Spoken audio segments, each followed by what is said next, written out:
Bonjour à tous. Alors, est-ce que vous me voyez bien? Est-ce que vous m'entendez bien? Si ça vous va, j'attendrai que Barbara, qui m'a fait le plaisir de m'inviter, me donne son top départ pour qu'on commence un peu l'intervention. Ok, bon, bah, parfait. Donc, les gens qui vont arriver en cours de route, donc, ça ne posera pas de souci, parce que c'est pas. Il n'y a pas de sujet qui justifierait d'avoir raté un slide ou quoi que ce soit. Je pense qu'en plus, tu peux envoyer la présentation ensuite. Et bien évidemment, je suis à votre disposition pour les questions. Alors, petite règle du jeu, habituellement j'essaie de faire des webinars qui sont très orientés sur les cas clients, sur des choses extrêmement concrètes, et là comme le sujet est un peu large, sur ce côté un peu, ah ça coupe, alors est-ce que ça coupe à cause de moi? Normalement non, ça coupe. On va essayer un truc, si je freeze l'image, est-ce que ça coupe toujours ou c'est bon là? Ouais, bon si ça vient à couper, ce que je ferai c'est que je ferai un freeze sur l'image, c'est-à-dire vous n'aurez pas la joie de me voir bouger dans tous les sens sur ma chaise. Je pense que vous pouvez vous en passer aussi, c'est pas très grave. Voilà, donc je vais démarrer, alors par quelque chose qui est un exercice que j'aime pas trop quand on fait des présentations, mais là je pense que c'est un peu une étape obligatoire. Vous parlez un peu de nous et de qui nous sommes. Donc en fait, moi je suis à la tête d'une agence que j'ai créée il y a plus de 15 ans, qui s'appelle Cible Web.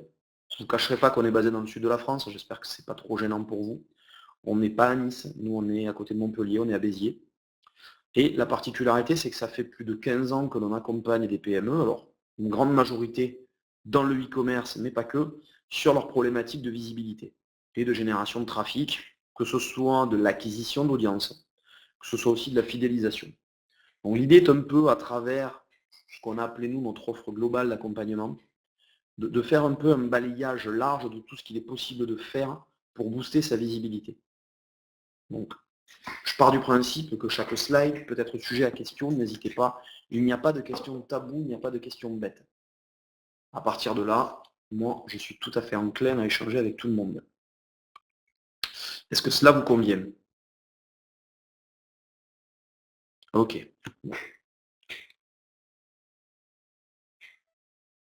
Donc, pour être très clair, je ne suis pas tout seul, on est 25.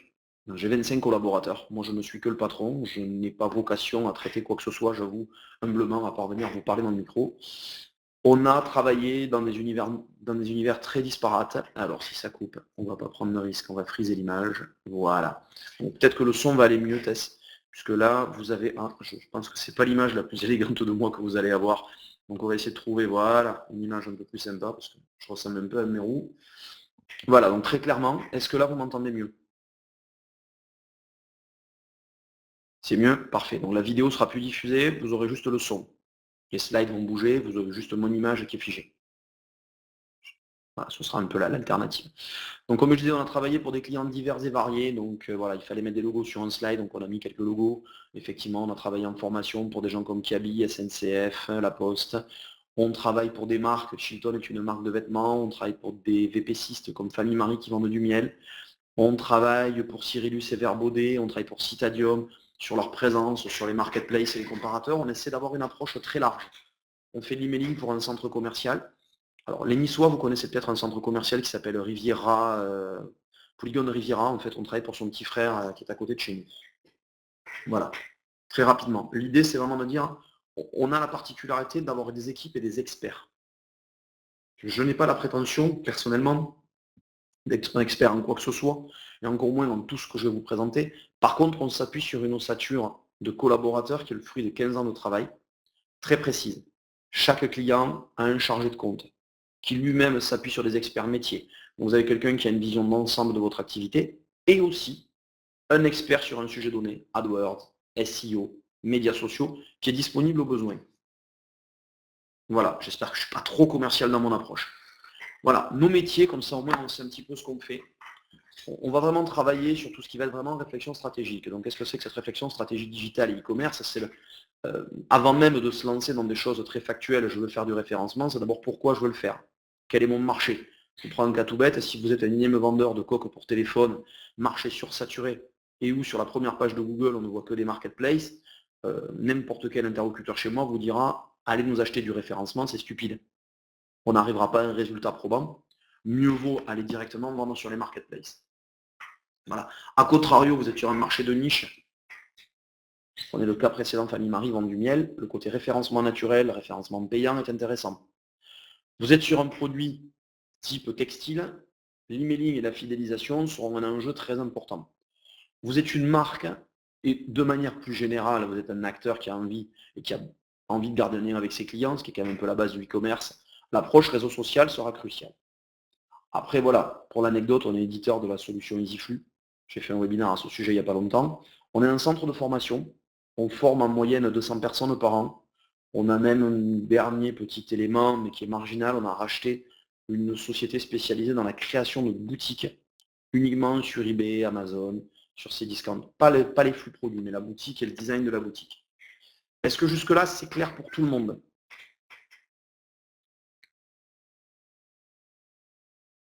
Ça va, j'espère que je ne suis pas trop commercial.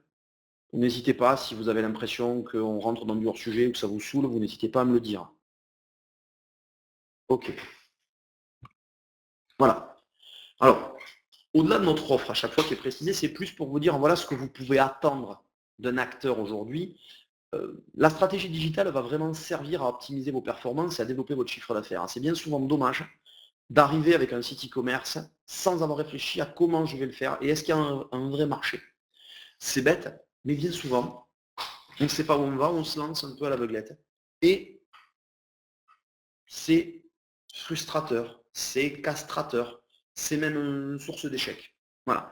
Donc c'est vrai qu'effectivement, l'idée, c'est de mettre à disposition des collaborateurs, certains ont même une expérience supérieure à la mienne en termes d'années d'ancienneté, donc plus de 15 ans, qui vont vraiment discuter avec vous. Ça peut être du coaching à proprement parler, ça peut être un audit en disant aujourd'hui je vends sur Internet, qu'est-ce que vous en pensez? Et vous mettre à disposition des éléments de réflexion. Et à partir de là, se dire, ok, qu'est-ce qu'on fait ensemble? Est-ce que vous souhaitez qu'on vous accompagne? Est-ce que vous vous contentez de ça en vous disant, ok, voilà, merci, vous m'avez éclairé sur ces sujets, et donc, je vais les traiter moi-même. N'oubliez jamais qu'on est un centre de formation. Une stratégie digitale, typiquement hier, on a fait ça chez un client. Selon ce que vous allez vendre, tous les leviers ne sont pas utiles. En B2B, aller faire du Facebook n'a pas grand intérêt, si vous vendez aux particuliers. Par contre, aller faire du LinkedIn sera plus porteur.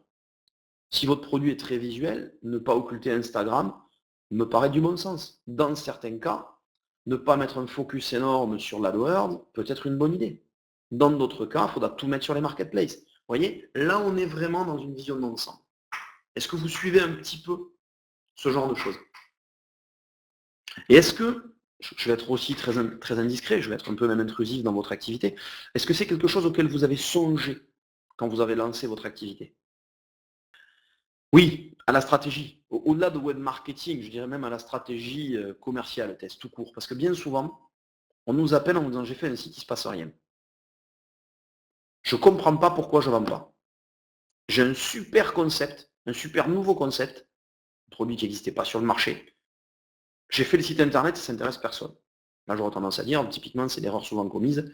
Un concept, c'est quelque chose qu'on va communiquer différemment d'un produit classique que l'on va vendre par des biais classiques et qui correspond à une recherche des internautes. Vous voyez? De la même manière, et quand je disais voilà, marketplace ou pas, c'est un peu un de mes fers de lance. Moi, j'ai tendance à dire à nos clients, ok, si vous voulez, on audite le positionnement des marketplaces dans votre secteur, et en fonction, on voit. Alors oui, ça évolue, vous êtes rapidement largué, c'est un fait, et puis quelque part là, j'entends aussi un élément, c'est que votre métier, c'est le commerce. Votre métier, c'est d'avoir la bonne idée sur les produits, de bien gérer les clients. On peut déléguer tout ou partie de ce qu'il y a là. On ne peut pas déléguer sans savoir, par contre. Faire confiance les yeux fermés à un prestataire est une erreur monumentale. Si certains d'entre vous ont fait de la musique, ce qu'on fait là, c'est du piano à 4 mains. Si vous avez des gens qui ne savent pas jouer et que vous voulez jouer avec eux en même temps au piano, ça donne une cacophonie incroyable. Là, c'est un peu pareil. Aller lancer des budgets sans savoir pourquoi et sans savoir sur quel levier ne sert à rien. C'est un peu à ça que je veux vous sensibiliser. Et ce n'est pas forcément une question de moyens et d'argent. Hein. C'est une question de rigueur et de méthode.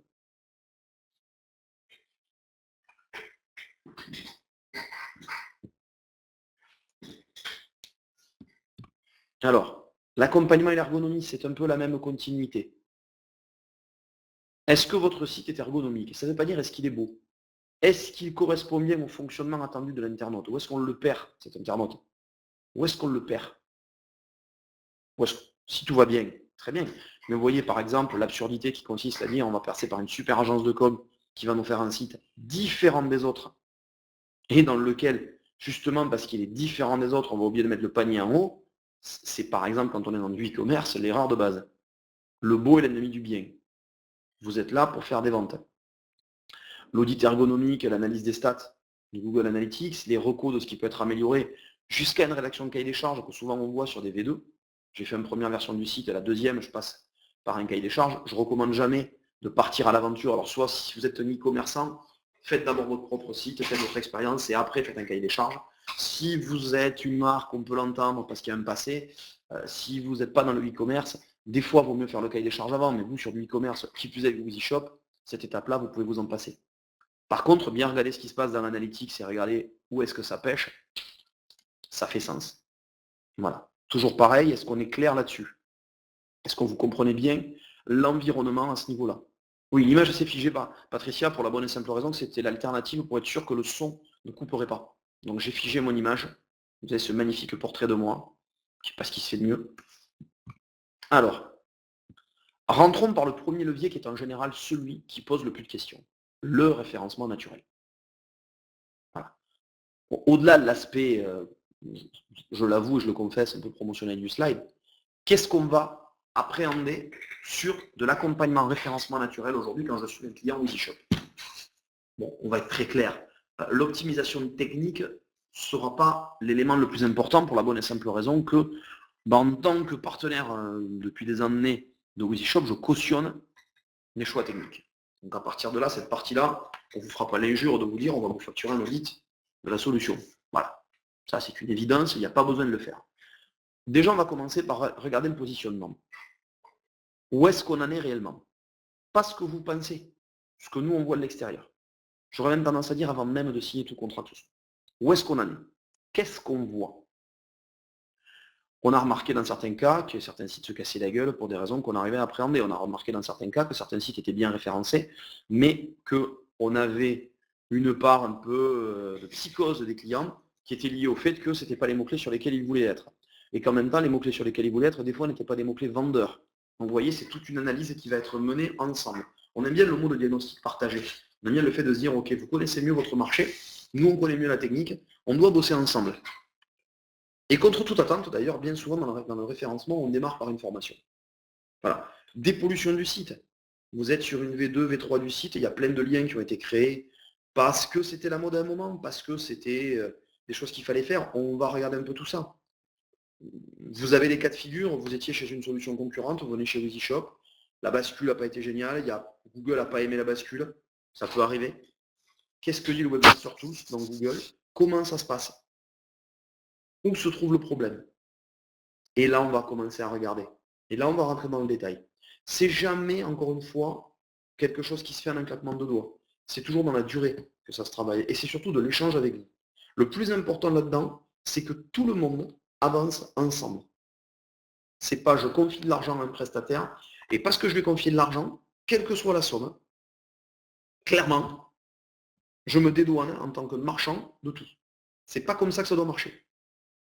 Est-ce que vous me suivez tous là-dessus? Ce que je veux surtout vous amener comme remarque, c'est que bien souvent dans la collaboration avec un référenceur, quel qu'il soit, nous ou un autre, il y a une part de frustration. Le meilleur moyen qu'il n'y ait pas cette frustration, c'est véritablement d'avoir conscience des échanges qui doivent être en phase avec eux. Nous, l'idée, c'est que s'il y a un chargé de compte, il y aura aussi un expert. L'expert sera joignable par Skype. On peut imaginer, selon où vous êtes géographiquement, des rendez-vous physiques. Après, le problème, c'est essentiellement des questions de coût réciproques, mais des points téléphoniques réguliers, des points en visio aussi, sont des éléments importants pour nous pour avancer. On ne cherche pas à exploser notre nombre de clients, on veut vraiment amener quelque chose d'intelligent et de pragmatique. Et j'insiste bien, les choix se font, si je puis me permettre, solliciter un référenceur au début du projet. Quand vous l'appelez après, bon là sur du SaaS, ça va encore que les enjeux techniques sont maîtrisés, mais l'inconvénient quand vous êtes dans notre cas, c'est que bien souvent, on vous met le doigt sur des choses qui ont été mal faites au début, et il y a une frustration de se dire il va falloir que je recommence tout. Voilà, donc on le sait, on s'en excuse, mais c'est ainsi. Voilà. Sur quoi on va travailler? Sur des mesures, encore une fois. Le code source peut être un peu modifié sur les balises. Les champs sémantiques sont très très importants. La façon dont vous avez structuré le catalogue, la façon dont les liens sont faits depuis l'extérieur, la souplesse de navigation, sont autant d'éléments importants parce que je joue sur le taux de rebond, sur différents paramètres qui vont intervenir. C'est tout bête, mais la présence réseau social sera un élément utile du référencement. Et donc, il faut l'appréhender dans sa globalité. D'où la notion, quand on parlait d'approche globale, c'est que très souvent, on éclate les éléments à tort. Quand on fait du réseau social, c'est un support de partage. On partage sur les réseaux sociaux du contenu qu'on a écrit sur son site. Vous avez un excellent exemple, le blog WeezyShop. On va leur cirer les pompes 2 minutes. Le blog WeezyShop, aujourd'hui, a une audience très conséquente. Le contenu du blog est partagé sur les réseaux sociaux. C'est ce que vous avez écrit chez vous que vous partagez. Vous n'allez pas écrire exprès sur Facebook. D'accord? Tout le monde me suit là-dessus? Mais vous voyez, par exemple, je trouve inintéressantes les propositions basées sur le fait de dire on optimise un mot-clé, 2 mots-clés, 5 mots-clés, 10 mots-clés, ça va coûter tant par mot-clé. C'est absolument pas structurel. La réalité n'est pas là. La réalité, c'est qu'on va d'abord prendre votre site, on va regarder un petit peu les mots-clés sur lesquels il est réactif, on va essayer de regarder les mots-clés tapés dans son environnement, et comme on va travailler ensemble, vous et nous, la notion de mots-clés sur lesquels vous allez être réactif, elle est beaucoup plus large. On ne peut pas considérer de la même manière que si vous voulez être premier sur un mot-clé sur lequel vous n'avez aucun potentiel d'y être, je vous dirai, moi, mais même mes équipes vous diront en entrée de jeu, non, ce n'est pas réaliste. Sachez-le. Il y a plein de cas de figure. Un dossier où quelqu'un me dit, moi je vais être premier dans Google sur le mot voyance. Je suis désolé, je suis incapable d'imaginer un instant que ce soit possible. Donc à partir de là, je préfère même pas vous faire d'offre. A l'inverse, vous êtes sur des contenus spécifiques, vous avez déjà une ancienneté, vous pensez que ça joue aussi, vous avez un site qui est présent depuis des années, on est sur un travail d'affinage et d'optimisation. Oui, vous partez de zéro, soyez patient. Peut-être qu'il ne faudra pas mettre tous ses œufs dans le même panier. Peut-être que ce n'est pas par là qu'on va démarrer. Soyons au clair. Voilà. Tout le monde me suit là-dessus? Ça va, je ne suis pas sur un hors-sujet, on est bien en phase avec vos attentes. Est-ce qu'on est en phase avec votre ressenti aujourd'hui, vous, e-commerçant, de ce que doit être un partenaire? Parce que là, on est vraiment dans une notion partenariale. Certes, il y a une notion de coût, mais il faut vraiment qu'il y ait un échange. Alors, l'AdWords, autre levier. L'AdWords, clairement, va être à 2 niveaux. Qu'est-ce qu'on veut faire? Premier point. Toujours pareil, analyse et mise en place de la stratégie. C'est bête, mais le mot stratégie, on l'oublie trop souvent. Création des campagnes, identification dans le temps des axes de développement. Il faut savoir qu'il faut un peu de temps pour qu'une campagne performe, ne serait-ce que pour que Google la prenne bien en compte. Ça veut dire aussi qu'il faut s'assurer avant qu'Analytics est bien paramétré. Ça veut dire aussi, comme dirait ma chef de projet AdWords, que si vous n'avez pas des pages optimisées vers lesquelles on va renvoyer les liens depuis la campagne AdWords, ça ne sert à rien. Si c'est pour envoyer tous les mots-clés vers la page d'accueil, nous on ne fait pas. Clairement. Ne nous demandez pas une offre, on sait qu'on fera du mauvais boulot. Et ça veut dire qu'on va affiner dans le temps. Mais ça veut dire que par exemple, on peut être très présent au début de la campagne et moins présent ensuite, parce que on a fait une phase de calage et qu'après vous êtes autonome. On peut tout imaginer. C'est du coup humain, hein, tout imaginer. Ou au contraire, se dire, vous avez besoin de nous, de toute façon, grosso modo, on vend de l'heure. Vous n'avez pas besoin de nous, on ne vend pas, on ne fait pas d'heure. Vous avez besoin de plein d'heures, vous les prenez un instant T, on est très souple. Je veux dire, pour être très inélégant, on a le taux horaire d'un garagiste. Donc on va travailler de manière très fine là-dessus. Il y a des piliers, véritablement. Un, j'insiste là-dessus, vous devez toujours être propriétaire de la campagne. Ne jamais confier la facturation de la campagne à un tiers. Est-ce que tout le monde me suit là-dessus? Est-ce que tout le monde voit bien ce dont je parle? D'accord. Clairement, aujourd'hui, la campagne Google, c'est votre carte bleue, c'est vous qui payez. Est-ce que c'est mieux résumé ainsi? Nous intervenons pour améliorer votre campagne. Nous ne devons jamais intervenir comme étant un élément qui facture la campagne à vous en tant que client pour une raison toute bête. Accordons-nous le principe que je ne sois pas bon. Ou que demain, il est meilleur que nous. Allez. Et que vous ayez envie de nous quitter.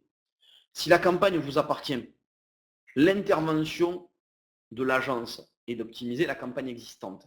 On reprend un boulot on l'améliore. Des fois, on vous dira, il n'y a rien à améliorer. Hein. Voilà. Des fois, on vous dira, il y a tout à refaire. Je n'ai pas d'a priori sur le sujet, je ne me permettrai pas de dire un est mauvais, l'autre est meilleur. Ou nous sommes les meilleurs, ce n'est pas mon but. Ce que je veux dire par là, c'est que quand on est dans cette situation, dans le temps, la performance de la campagne et son historique amènent à une baisse des coûts chez vous. Si à chaque fois que vous repartez d'agence, vous repartez de zéro, vos coûts au niveau des clics vont exploser.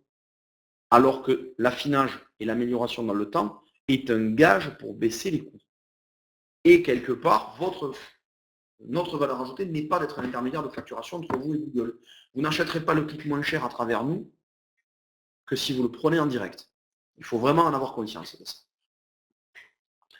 Par ailleurs, effectivement, j'aurais tendance à dire que les leviers fondamentaux, c'est l'optimisation du texte de l'annonce, les choix des termes, mais surtout les pages sur lesquelles vous renvoyez. Ça, c'est un élément clé. Si vous parlez de vélo et que vous renvoyez vers une page d'accueil alors que sur le site, vous avez des pages spécifiques sur les VTT et les vélos de course, amenez-les vers la page finale que veut l'internaute. Soyez fin jusqu'au bout. Utilisez-nous pour ça. Pressez-nous comme des citrons, c'est le jeu. Voilà. Est-ce que tout le monde me suit là-dessus? Là, on est typiquement sur un canal sur lequel l'agence a une importance, puisque de fait, moi, mes collaborateurs ne font que ça, donc sont beaucoup plus en veille et formés que dans certains cas, vous ne pouvez l'être parce que ceci n'est qu'une partie de votre journée. C'est un levier sur lequel je dis, oui, la sous-traitance fait sens quand elle est intelligente, quand elle est limitée contractuellement et bien maîtrisée, parce que justement, notre engagement, c'est que par définition, on aura peut-être la petite astuce en plus que vous n'avez pas. Voilà, mais j'insiste bien, c'est aussi du travail à 4 mains, il y a une saisonnalité. La landing page sur votre site, c'est quand même vous qui allez la faire. C'est une structuration de l'offre, c'est un travail vraiment d'ensemble. Est-ce que vous saisissez bien pourquoi je dis, voilà, il y a une vision qui est assez transverse quand on fait du web marketing? Parce que on va mettre l'accent en référencement sur des choses, on va aussi le voir en AdWords. Il faut savoir que plus vous aurez de l'audience capitalisée par l'AdWords, meilleur sera votre taux de transfo, mais même quelque part votre taux de rebond sur le site, meilleur indirectement sera votre référencement naturel. Ça ne veut pas dire que si vous arrêtez l'AdWords, le référencement va baisser. Ça veut dire que comme vous aurez des stats qui s'améliorent au niveau d'analytics, dans je dirais, la vision d'ensemble de Google, vous améliorerez votre positionnement. Vous me suivez? Est-ce que vous voyez tous l'articulation de tout ceci?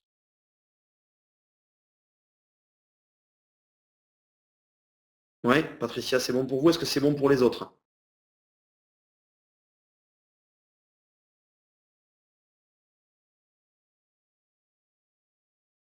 Ok. D'où le fait de se dire qu'à la limite, vous pouvez avoir un chef de projet e-commerce chez vous, ce qui peut être intéressant à partir d'un certain volume de chiffre d'affaires, soyons honnêtes, soyons clairs. Il y a des cas de figure où, moi je serais un ardent partisan de dire qu'il y a des choses qui s'internalisent. Tout ne s'envoie pas chez les prestataires. Et c'est le prestataire qui parle. A contrario, il y a des choses qui peuvent s'externaliser sur des phases de croissance. Vous êtes en train de vous lancer, vous ne pouvez pas tout faire. À un moment, il sera intéressant d'avoir un interlocuteur interne chez vous, parce qu'il y a des notions de réactivité qui sont importantes.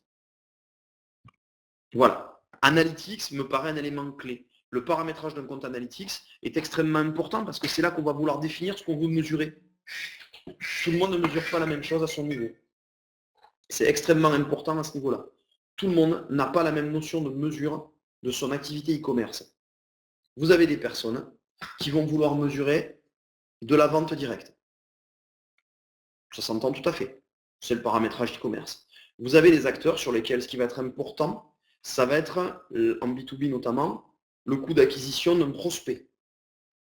Le lead, sans notion de performance derrière. Vous avez des situations où vous allez voir pourquoi telle page se plante, pourquoi dans mon tunnel de commande, je les perds à un moment. Chaque cas est différent.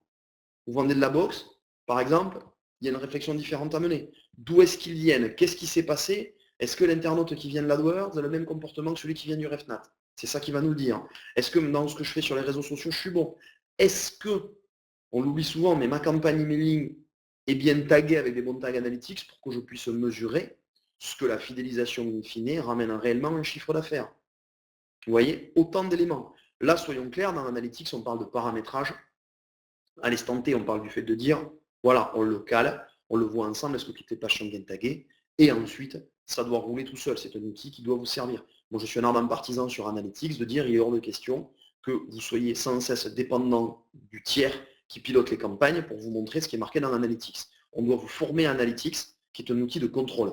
Si c'est moi qui fournis l'outil de contrôle de mes propres actions, à un moment, ce n'est pas très sain. Il faut que ce soit impartial. Vous êtes d'accord avec moi là-dessus? Bien sûr. Alors Patricia, pour être très honnête avec vous, je vais me faire encore une fois un peu de pub.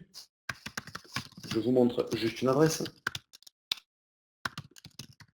On va commencer par le HTTP. Nous avons un catalogue de 70 pages de formation. Il y en a entre les pages de blabla et tout ce qui suit. Voilà, on forme 200 personnes par an. Et clairement, la formation analytique, c'est une de celles qu'on nous demande le plus avec formation AdWords, réseaux sociaux et référencement. Mais très clairement, oui, bien sûr. Je pars du principe qu'analytics, on est réellement dans du transfert de compétences. Voilà. Et que pendant la formation, c'est un mix formation-conseil, en fait, clairement. Parce que l'idée, c'est qu'à la fin de la formation, on soit intervenu sur votre compte pour le caler. Vous êtes basé où, Patricia? Géographiquement parlant? Bordeaux. Je vais vous dire, je suis même capable de vous dire, soit vous venez nous voir à Béziers, soit je vous envoie quelqu'un à Bordeaux, et peut-être même, selon le statut d'entreprise que vous avez, ça peut ne rien vous coûter. Vous verrez, on fait du vin aussi chez nous.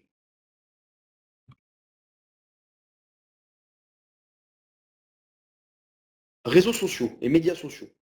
Je ne m'attarderai pas 100 ans là-dessus pour une raison toute simple. Volontairement, on a une offre cadrée là-dessus. On peut créer vos profils si ce n'est pas déjà le cas. Je veux bien. Non, on ne fait pas de l'apéro formation, Tess. Je fais de la vraie formation. Je vous envoie un collaborateur, une journée, que pour vous. Par contre, si vous êtes prête, Tess, je vous dis venez à Aix-en-Provence, j'ai des bureaux à Aix, je vous fais une journée de formation. Le côté format apéro de quelques heures, j'y crois pas. Je vous mets une personne une journée entière, à 7 heures que pour vous. Donc soit vous venez à Aix, on coupe la poire en deux en termes de distance, soit je me débrouillerai avec nos amis de Wheezy Shop pour qu'ils me prêtent un bureau, mais c'est une journée complète. Non, c'est le format, voilà. La formation, c'est une journée. Non, j'insiste bien. Le temps, on fait du conseil, donc j'aime pas le bâcler. Je ne suis pas un fan débarquant, je ne suis pas un fan de toutes ces choses-là. En plus, quand on le fait, alors on pourrait l'imaginer en groupé, on peut voir avec Barbara si ça l'intéresse un jour qu'on monte une session de formation sur Nice pour les marchands Wheezy Shop. Je te laisse voir, Barbara, ce que tu en penses. Mais plus concrètement, vous avez bien souvent des cas qui sont différents les uns des autres. Donc moi, je n'ai pas d'état d'âme à vous envoyer un collaborateur à la journée. Voilà. Sur l'approche médias sociaux, je reviens un peu là-dessus, excusez-moi. Créer les profils, c'est une chose, s'ils ne sont pas déjà créés. Créer le contenu, c'est une chose. On peut vous créer du contenu. Oui, on peut avoir un coût à la rédaction d'un article comme d'autres. Je ne prétends pas qu'on aura une valeur ajoutée indéniable là-dessus, je dis juste que si c'est vraiment la stratégie d'ensemble que vous cherchez, oui, je peux l'entendre. Par contre, je veux, dans les médias sociaux, on est tous d'accord au sein de l'équipe, être sur la prestation que vous nous confiez parce qu'on n'a pas d'autre solution. Je préfère que vous l'ayez en interne. La communauté, c'est la vôtre. La majorité des questions sur les médias sociaux sont liées à l'expérience utilisateur de votre site. Je ne peux pas me transformer en SAV pour vous. Je ne peux pas répondre aux commentaires à votre place. Et je ne le ferai pas parce que ça serait vous desservir complètement. Ça serait une perte de crédibilité de vos entreprises. Par contre, voilà, je veux bien vous former, je veux bien vous aider à recruter des gens, mais vous devez, on a mis ça parce que ne pas dire qu'on fait des médias sociaux, on ne serait pas crédible. Mais dans la réalité, vous devez avoir la main là-dessus. Qu'on aide à piloter, c'est une chose. Qu'on aide avec un regard extérieur, c'est une chose. Qu'on aide à la rédaction, je peux l'entendre. Qu'on vous rédige un article par semaine, tous les 15 jours, tous les mois, je peux trouver des rédacteurs. Vous pourriez les trouver aussi. Hein. À la limite, c'est plus le fait de centraliser chez nous la gestion. Mais j'insiste bien là-dessus, arrêtons de se monter la tête. Le community manager, c'est quelqu'un qui est interne à l'entreprise. C'est la personne qui connaît les produits. C'est pas le petit jeune en stage dans une entreprise structurée qu'on a pris en lui disant mais vas-y amuse-toi. Parce que quand il y a un problème sur l'expérience d'un produit en général, c'est le week-end, ça commence à partir en vrille sur les médias sociaux, donc en gros sur Facebook, il faut répondre de suite. Est-ce que vous me suivez là-dessus? Je préfère former à l'usage des médias sociaux quelqu'un qui a la culture produit, où là je suis dans quelque chose que je connais, que former au produit quelqu'un qui a la culture des médias sociaux. Voilà. Je vous rappelle que vous êtes commerçant. Commerçant, vous devez connaître votre produit. Le commerçant aujourd'hui qui me dit, moi je ne sais pas ce que je vais vendre, je verrai en fonction de l'air du temps. Et quelque part, je m'en fous. Ce qui m'intéresse, c'est la marge dégagée sur ce produit-là, je pourrais vendre autre chose demain. Ok, ne faites que de la marketplace. N'allez pas ailleurs. Si vous êtes en train de vous poser la question de comment appréhender les médias sociaux, ayez une vraie culture produit, une vraie valeur ajoutée. Vous me suivez tous là-dessus?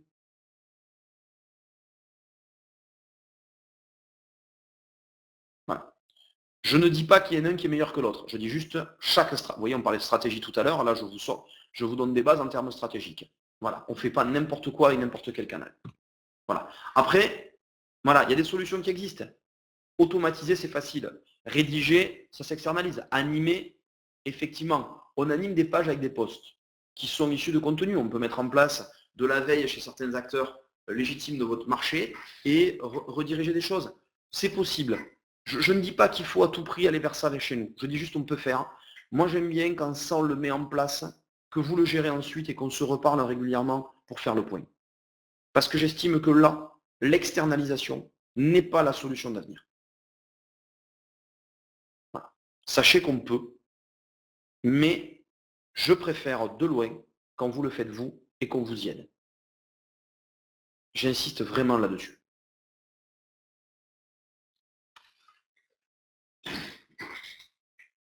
Après, quand vous êtes une très grande marque, que vous me dites j'ai pas le temps, il me faut une personne dédiée, si c'est pour avoir un collaborateur dédié chez nous qui le fait parce que vous n'avez pas envie d'embaucher, le coût sera sensiblement le même, bon, allez, ça revient exactement à la même chose. Mais dans la pratique, à l'échelle des PME, internalisez ça.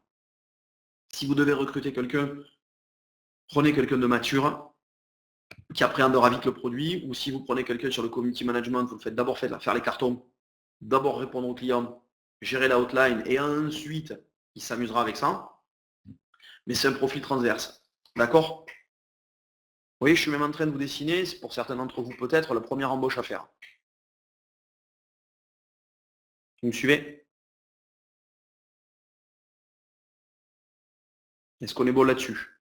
C'est bon, pas de hors-sujet après demi-heure, c'est bon, je ne vous gonfle pas. On continue un peu. Ok. Voilà. On ne peut pas se leurrer sur un facteur, par contre. La visibilité des publications dans Facebook, c'était 80% de publications, on va dire, sur nos murs qui étaient issues de notre réseau il y a quelques années. C'est tombé à 15-20 maintenant pour être presté par la pub. Donc on ne peut pas occulter le fait que là, une présence média sociale passe aussi par une campagne payante sur les ads Facebook. Même combat que sur l'AdWords. C'est un métier, là, ça peut s'externaliser. Ça peut complètement s'externaliser. Parce que c'est de la gestion de campagne pub avec des objectifs qu'on définit ensemble. Voilà. Je suis contre le chèque en blanc un an à l'avance. Qu'on soit au clair aussi quand j'ai externalisé. Ouais. Ça peut. Je n'ai pas dit ça doit, mais ça peut. Comme l'AdWords. Même contrainte. Je vois que Pierre est en train d'écrire, donc j'attends de voir son commentaire. Ouais. Alors, je lirai. Après, on a tous des visions différentes selon nos métiers là-dessus. Pour moi, le community manager idéal, il vient du service client. Il connaît le produit. Il est capable de répondre à Madame Dupont quand elle se pose une question. Il a une affinité avec l'environnement communautaire dans lequel vous évoluez. Voilà, c'est celui-là le community manager idéal. C'est pas un mouton à 5 pattes qui va nous faire des articles, des stratégies magnifiques. On reste à l'échelle de nos PME, clairement. Et c'est très souvent vous, en tant que patron, qui êtes ce community manager au début et qui après transférez la compétence. Donc Facebook Ads, voilà. Vous connaissez les ads Facebook ou pas?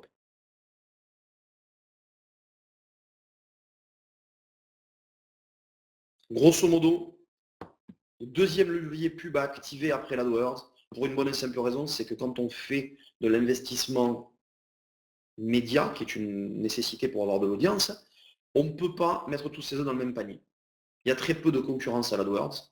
Celle-là est une des rares qui a une place et un poids intéressant.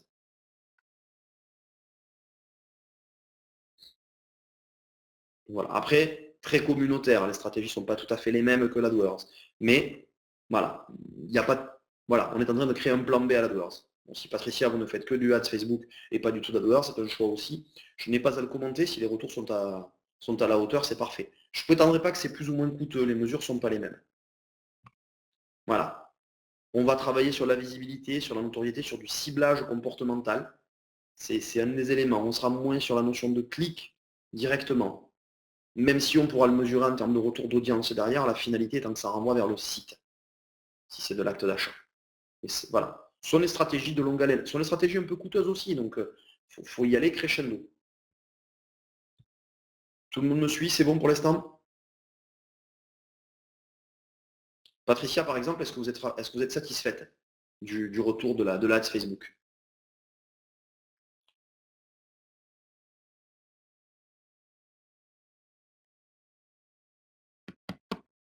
Voilà, vous le mesurez en commande directe.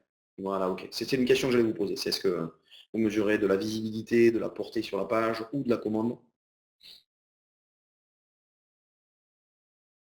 Oui, absolument. Le problème de la publication, Patricia, c'est que si vous avez déjà une communauté, c'est valable. Si vous n'avez pas une communauté aujourd'hui, la constitution de la visibilité de vos posts devient de plus en plus complexe. Donc c'est pour ça qu'on est obligé de basculer sur du ads.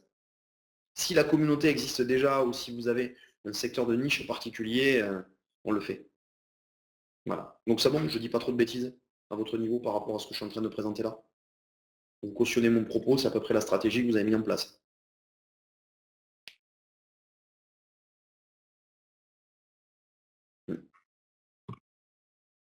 Alors, deux autres éléments. Je les ai regroupés parce que pour moi, il faut les ramener à ce qu'elles sont. Là, on est sur de la communication à travers votre catalogue de produits. L'AdWords, pour moi, est une communication recherche généraliste. Google Shopping et son corollaire, alors j'ai occulté Bing, mais ça sera un peu la même chose, c'est lié au flux produit. On est directement dans la communication autour du produit et de l'offre. Là, il n'y a plus la notion de landing page, on renvoie vers la page d'achat, dans tous les cas. Là, on est sur deux choses. Alors sur Facebook, en général, les retours sont très récents. C'est très récent, donc on a peu de retours. Donc Patricia, si vous en avez, je serais ravi d'échanger avec vous à travers le chat. Sur Google Shopping, très clairement, ça a un peu, ça a même beaucoup cannibalisé les comparateurs de prix. Donc attention à Google Shopping, efficace mais cher, prudence et mesure. Voilà. Google Shopping est une extension de l'AdWords. Ça se gère à travers la campagne AdWords. C'est lié au flux produit. Facebook Dynamic Product Ads, pareil. Est-ce que ce sont des leviers qui vous parlent à vous, e-commerçants de nature? Pas sûr que ça fonctionne, Patricia, je ne sais pas. Aujourd'hui, je le dis en plus très honnêtement, nous aujourd'hui, on commence à avoir des premières campagnes qu'on lance depuis quelques semaines et quelques mois. Je n'ai pas encore suffisamment de recul pour dire foncez-y, c'est là qu'il faut mettre tout l'argent. Ce n'est pas du tout mon propos en plus. Je dis juste prudence. Mais ça existe et c'est une alternative à Google Shopping. Donc je déteste les situations de monopole et les situations de dépendance forte pour mes clients. Vous voyez? Voilà. Le product ad va directement amener l'offre produit dans le flux d'actu, avec le ciblage. Et le clic ramènera vers le marchand. Le cas Google Shopping est assez particulier puisqu'on est vraiment sur un mix entre du rêve payant et des comparateurs de prix. J'attire votre attention sur le fait que Google Shopping a un peu flingué l'audience des comparateurs de prix en France. Ce n'est pas pour autant que les comparateurs de prix ne sont pas intéressants. Au contraire, le fait qu'un comparateur de prix ait vu son audience se baisser fait que l'audience qui lui reste est en général de meilleure qualité. Et j'attire votre attention sur un petit facteur, c'est que de par son succès, le coût au clic de Google Shopping est allé vers le haut. Le coût au clic des comparateurs de prix, je vous l'écris à tous, tourne en général autour de 20 centimes. Je ne suis pas sûr, je ne sais pas combien d'entre vous font du Google Shopping aujourd'hui. Y en a-t-il dans la salle?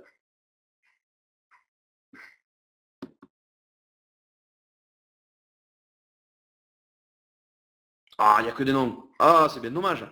Bah, je veux bien vous mettre au défi de me regarder combien vous payez le prix au clic dans Google Shopping. Vous verrez que vous êtes loin de 0,2 au début. 0,2, c'est le prix au clic du guide.com en moyenne. Donc, je vous dis, voilà, il faut être vigilant. Ne jamais mettre tous ces œufs dans le même panier. Les comparateurs de prix, je ne dis pas tous, mais les vraiment bons en France ont une transfo intéressante et ont un clic des fois plus abordable que les autres leviers. Voilà. Alors l'autre élément qu'on oublie bien souvent, newsletter et emailing. Je suis désolé d'insister là-dessus. Peut-être que j'enfonce une porte ouverte et tant mieux. C'est peut-être un levier sur lequel vous n'avez absolument pas besoin de nous. Et tant mieux aussi. Mais bien souvent, on nous sollicite en nous disant mais c'est bien, moi mes clients ne reviennent pas. Je passe mon temps à dépenser de l'argent en conquête et en acquisition d'audience. C'est bien gentil tout ça, mais il faut penser à fidéliser derrière. Oubliez l'emailing pour aller chercher du nouveau client, c'est le canal qui ne marche pas. Ou alors vous faites de la performance, de l'affiliation, peut-être que vous aurez quelques retours. Donc en gros, vous aurez des retours faibles, mais en échange, le coût sera très bas. Mais par contre, c'est votre premier canal de fidélisation. Et il n'y a rien de plus bête que de ne pas coordonner sa stratégie de post, médias sociaux pour parler à ses consommateurs avec l'envoi de la newsletter qui rappelle l'offre, ou l'envoi du SMS, ou tout ce qu'on veut. C'est la cohérence de ces canaux qui est intéressante. L'emailing est un canal fabuleux en fidélisation. Combien d'entre vous ne fidélisent pas leurs clients? Combien d'entre vous oublient de leur parler tous les mois? Oublient de leur envoyer la newsletter? Dites-moi, honnêtement. Le temps et l'argent, c'est un faux problème, Tess.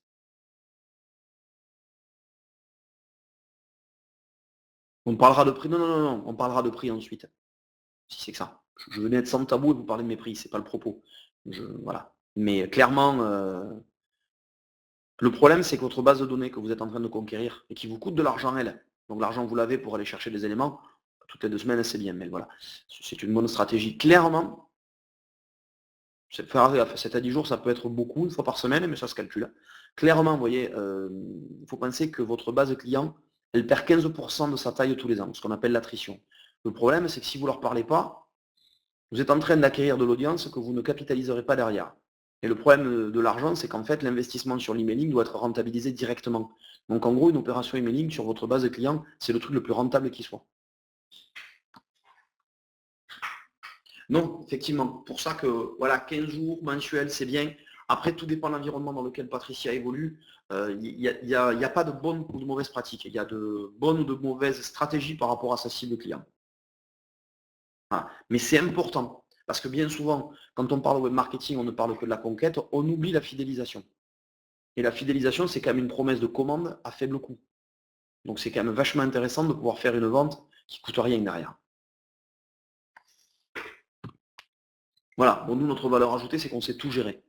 Je vous le dis, on peut faire ou que la créa, ou faire la créa, le routage et les stats, ou ne faire que le routage, on intègre tout.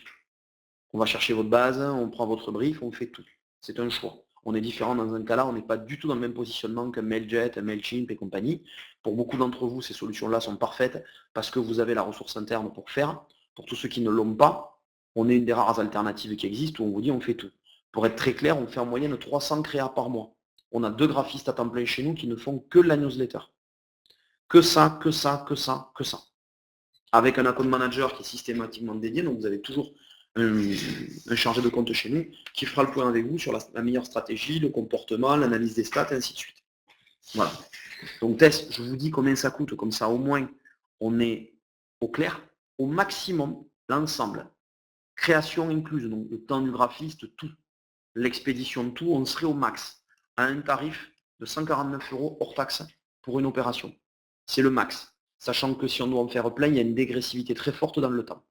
Donc j'insiste bien, il faut le recomparer. C'est forcément des coûts supérieurs à du Mailchimp et du Mailjet sur les quelques euros à l'envoi, mais ça intègre tout, y compris la créa. Et s'il faut faire 4-5 fois la news pour jusqu'à ce qu'elle vous plaise, c'est inclus dans l'offre. Voilà. J'espère que je ne vous ai pas effrayé, c'est pas le but. Vous voyez, Tess, quand je parle de ces éléments-là, j'essaie d'être très factuel. Tout dépend aussi des produits que vous vendez. Si vos produits ne se prêtent pas de la fidélisation, ça ne sert à rien. Voilà. J'arrive un peu au terme de la présentation, donc s'il y a encore plein de questions, n'hésitez pas. C'est le moment. Voilà, parlez-moi de vous. Je vous ai présenté à petit peu près tout ce qu'on pouvait attendre de ce que je qualifierais une agence web marketing en disant vous pouvez tout prendre, aucune partie. J'ai occulté les côtés marketplace de cette présentation parce qu'on a fait un sujet spécial précédemment sur les marketplaces, mais sachez que c'est pour moi un canal qui s'appréhende à côté et qu'on peut tout à fait imaginer avoir un interlocuteur chez nous dédié qui pilote, y compris la réflexion marketplace, parce que c'est une stratégie de vente produit aussi. Voilà, vous pouvez aller jusque-là, ou pas, ou se dire, moi j'ai besoin que du référencement, j'ai besoin que de l'emailing, j'ai besoin que de la formation, j'ai pas confiance dans ce côté-là, je prends, voilà, prenez un resto, ou un plat, ou un menu. Ouais, bien sûr, Tess.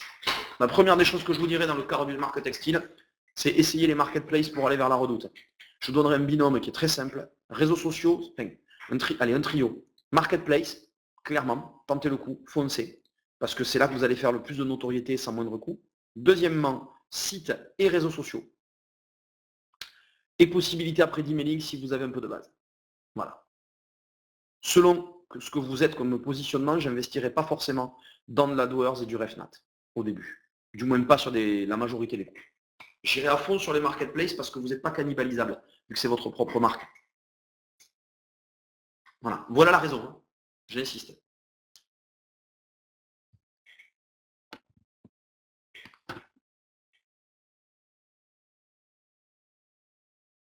Très compliqué. Vous vendez quoi comme élément dans la téléphonie?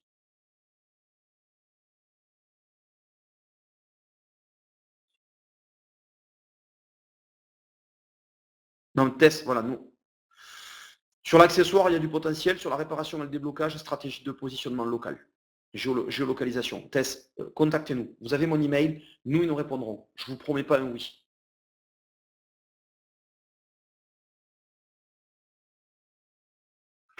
Flocage textile, non. Flocage, ça dépend. Compliqué. Nouvelle marque textile, oui. Le flocage, c'est une action que vous faites de personnalisation. Donc là, par contre, non, parce que vous allez être sur un service, en fait. Sur du service, c'est plus le côté réseaux sociaux et réalisation qui va être intéressant. Vous ciblez qui? Les clubs sportifs, les particuliers, ou vous êtes dans quel secteur sur le flocage?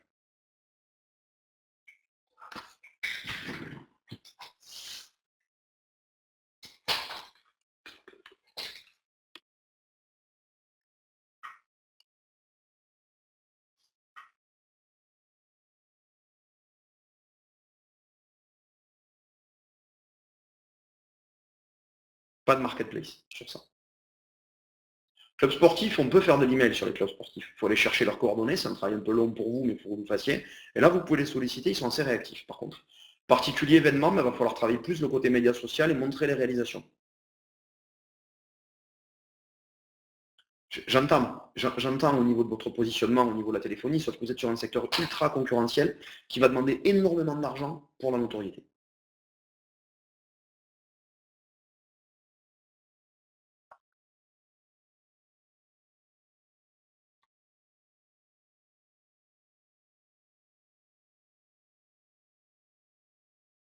Oui, oui, ouais, telle est la question. Il faut de l'argent. Sans argent, vous n'y arriverez pas. C'est tout le problème. Vous vous lancez sur un marché à faible marge, où il y a déjà du monde, avec comme seul argument que les prix sont plus bas. Donc c'est très très très compliqué. Je ne suis pas sûr que moi je pourrais vous aider. Vous voyez, par exemple, je le dis sans mépris aucun, c'est pas du tout. C'est que peut-être même, je vous dirais, ça risque de ne pas marcher.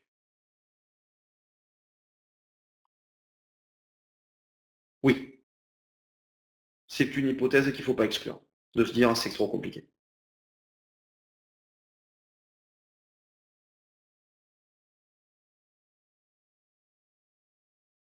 Il vaut mieux que vous le dise nous. Ouais. Oui, sur un marché local, vous avez par contre des atouts complètement différents, parce que sur le marché local, vous pouvez travailler sur les mêmes leviers, mais géolocalisés, et là, les coûts publicitaires sont beaucoup plus bas, et vous allez valoriser davantage. Non, non, non, une autre plateforme, marketplace, peu importe, vous pouvez, c'est pas abandonner le site, non, alors on refait le contexte. Euh, Gardez votre site, vendez sur les marketplaces, utilisez le site pour centraliser les commandes, pas de problème. Vendez des accessoires, pas de problème, on peut vous aider. Communiquez uniquement sur un savoir-faire de dépannage et de réparation sur du local. J'ai pété ma coque d'iPhone, ma vitrine d'iPhone, je veux qu'elle soit réparée vite, aujourd'hui. Je ne peux pas l'envoyer pour que ça revienne. Par contre, vous avez l'accessoirie, oui, marketplace. Ça serait ridicule d'abandonner le site servira à centraliser les commandes. Là, on peut vous aider. C'est un truc qu'on sait faire.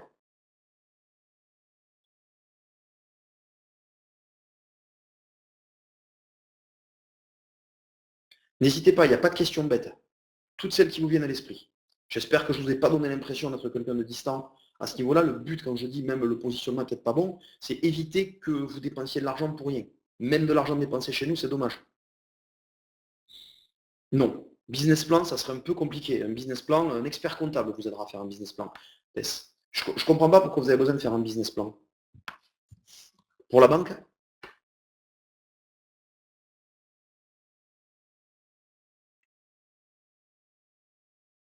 Ouais, mais c'est pour qui? C'est pour aller chercher quoi comme argent?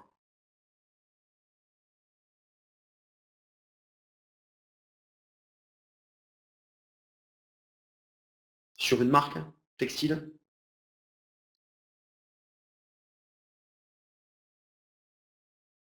Moi, je commencerai par regarder les financements publics qui existent autour de chez vous. En général, on arrive à récupérer une centaine de milliers d'euros. Après, très très compliqué aujourd'hui. Ne vous fiez pas à ce que vous voyez dans les médias, hein. Une marque textile, c'est quoi la différence en termes de positionnement par rapport à ce qui existe déjà? Dans votre cas, moi j'aurais déjà tranché, hein. Ça fait 2 ans que vous vous posez la question, moi j'aurais déjà tranché. Produit, je peux faire des coups, je fais des lots sur les marketplaces, eBay, Price Minister, Cdiscount, Amazon, tout ce que je peux. Et à côté de ça, je fais de la réparation en local. Là oui, je vous réponds de suite. Moi je tranche direct. Et je fais du référencement géolocalisé. Là, oui, oui, vous donnez quelques postes de dépenses, oui, c'est sûr. Sur la partie web marketing, oui. Sur la partie création de site, l'environnement WeezyShop est extrêmement sécurisant pour ça. Donc, je m'excuse, hein, quand je pose ces questions de test, elles sont peut-être un peu dérangeantes. Envoyez-moi un petit mail, mes équipes pourront justement vous établir une cotation précise et que vous ayez ces éléments de base, ça ne posera aucun souci. Je suis désolé, quand vous parlez business plan, je pensais qu'il y avait tout le reste, voilà. Dans toute la partie autre que les postes de coût qu'on représente nous,